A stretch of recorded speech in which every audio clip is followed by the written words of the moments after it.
वो सब जानती है, बोले नहीं तो पब्लिक है, ये सब जानती है। समाज पार्टी में बहुजन समाज पार्टी को जितने सपा सरकार बनाएंगे, हमारी बहन कुमारी मायावती आगे आए, मध्यम वर्ग आगे आए, उनकी दानत है गरीब गरीब हो जाए और कंगाल हो जाए। मोदी भी प्राइमरी स्कूल में ही पढ़ कर गए, मनमोहन सिंह जो कांग्रेस के प्रधान वो भी प्राइमरी स्कूल से पढ़ के आगे गए।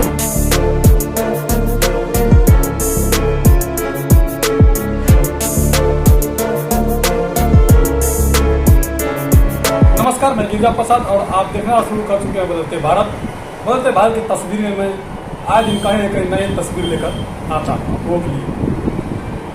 आज मैं गुजरात के सूरत सिटी के प्रेम नगर संविधान चौक पे मौजूद हूँ, जहाँ पे बहुजन समाज पार्टी के पूर्व विधायक उम्मीदवार सुरेश भाई जी मौजूद हैं। मैं इनसे बात करूँगा। आज ऐसे भी 15 अगस्त है और उनसे कुछ बातें करूँगा, एक बात करूँगा। आप लोग देखिएगा क्या आता है इनका प्रतिक्रिया, इस प्रतिक्रिया का आप लोग देखिएगा। 15 अगस्त और बहन जी ने ट्वीट किया, सभी को बधाई दी है। उन्होंने कहा है कि हमारे कार्यकर्ता घर घर जाकर 2024 का चुनाव को लेकर भी तैयारी चल रहा है। जहाँ पे चुनाव इस वक्त नहीं है और 4 जगह पे चुनाव चल रहा है, वहाँ तो जबरदस्त तैयारी चल रही है। पहले इस पर आपका क्या पता? अभी 2024 का जो लोकसभा का चुनाव है, उसमें तैयारी गुजरात में भी बसपा की ओर से शुरू की गई है। 2 मीटिंगें भी हो चुकी है और आने वाले समय में हम लोग एक बड़ा सम्मेलन सूरत और दक्षिण गुजरात घूमने लेने का प्रयास चल रहा है। अगर आज आज़ादी का ये पर्व है, आज 77वां स्वतंत्र दिन है। मैं सबसे पहले स्वतंत्र दिन की सभी देशवासियों को बदलते भारत चैनल के माध्यम से बहुत बहुत मंगल कामना देता हूँ। और आज़ादी के इस लड़ाई में जो जो लोगों ने शहीदी दी, कुर्बानी दी, उन तमाम हुतात्माओं को, आत्माओं को, नेताओं को मैं भावपूर्ण श्रद्धांजलि व्यक्त करता हूँ।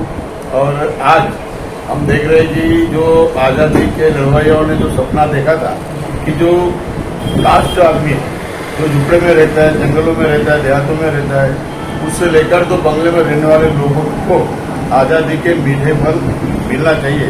मगर आज़ादी के 77वें साल में हम देख रहे हैं कि आज़ादी केवल उन लोगों को ही प्राप्त हुई है, उन लोगों को मिल रही है जिनके पास पैसा है। जो लोग मनुवाद और मूढ़ीवाद को बढ़ावा देते हैं, वही लोग सत्ता में चिपके हुए हैं और उन्हीं के लोगों को इसका पूरा फायदा हो रहा है।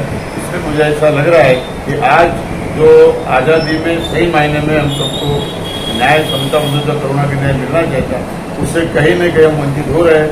इसका जीता जागता उदाहरण हमारा मणिपुर है और देश के कई ऐसे हिस्से हैं जिसमें घटनाएं सरेआम घट रही है।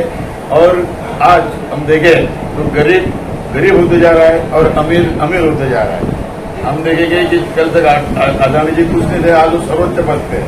कल तक माल्या कुछ का सर्वोच्च पद पर है। तो ऐसी स्थिति में हम लोग जो मूलभूत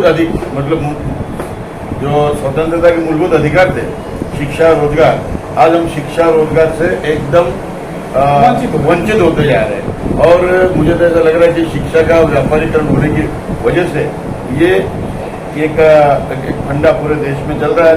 अब कोई गरीब बढ़ेगा ऐसा मुझे नहीं लग रहा है, क्योंकि मैं चाहता हूँ कि prime minister of India Modi भी प्राइमरी स्कूल में ही पढ़ कर गए। मनमोहन सिंह जो कांग्रेस के प्रधान वो भी प्राइमरी स्कूल से पढ़ के आगे गए। अब तो प्राइमरी रहा नहीं रहा है। मगर अब वो दुख की बात है कि आजादी के 77वें साल में प्राइमरी शिक्षा को बढ़ावा देने के बजाय प्राइमरी शिक्षा बंद हो रही है, प्राइमरी स्कूल सरकार बंद कर रही है। इसका अर्थ सीधा है कि सरकार गरीब आगे आए, मध्यम वर्ग आगे आए, उनकी दानत है गरीब गरीब हो जाए और कंगाल हो जाए, तो गरीबी की रेखा में आ जाए। और हम लोग जो सरंजामशाही है, जो हुकुमशाही है, जो मूढ़ीवाद है, उस मूढ़ीवाद को बढ़ावा देने का काम लोकशाही में हो रहा है। तो मुझे लगता है कि डॉक्टर बाबा साहब अम्बेडकर जी ने संविधान में जो प्रावधान किया था, अगर बसपा सरकार बनाएगी, हमारी बहन कुमारी मायावती प्रधानमंत्री बनेगी, तब ये शिक्षा का राष्ट्रीयकरण करने का हम लोग सब दबाव डालेंगे। जब तक शिक्षा का राष्ट्रीयकरण नहीं होगा, आज बैंकों का राष्ट्रीयकरण इंदिरा जी ने किया था, और आज सब फिर से प्राइवेटाइजेशन हो गई है। पूरे ओएनजीसी जैसे निगम प्राइवेट हो रहे हैं, सरकारी रेलवे प्राइवेट। संविधान में जो मूलभूत अधिकार हम लोगों थे, SC, ST, OBC लोगों के लिए थे, वो तमाम संवैधानिक अधिकार ये मनुवादी सत्ताधारी लोग मतलब छीन रहे हैं। और वो छीनने की वजह से ऐसा लग रहा है कि सही मायने में आजाद भारत होने के बाद भी हमको आजादी के मीठे फल नहीं मिल रहे हैं। ये 77 साल में भी हम गरीबों के लिए SC, ST, OBC और माइनॉरिटी समाज के लिए दुखद घटना है। सही बात है। क्या इसका कोई उपाय नहीं है जो सुधार हो सके, बहुजनों को सत्ता में लाया जा सके? क्योंकि जिस तरह से अभी महंत कुमारी मैनेजी ने ट्वीट किया है कि कांग्रेस और बीजेपी दोनों मिलकर 50% कमीशन खोरी कर रही है, तो जनता को क्या मिलेगा इससे लाभ? आखिर बहुजन समाज सत्ता में आएगा कैसे?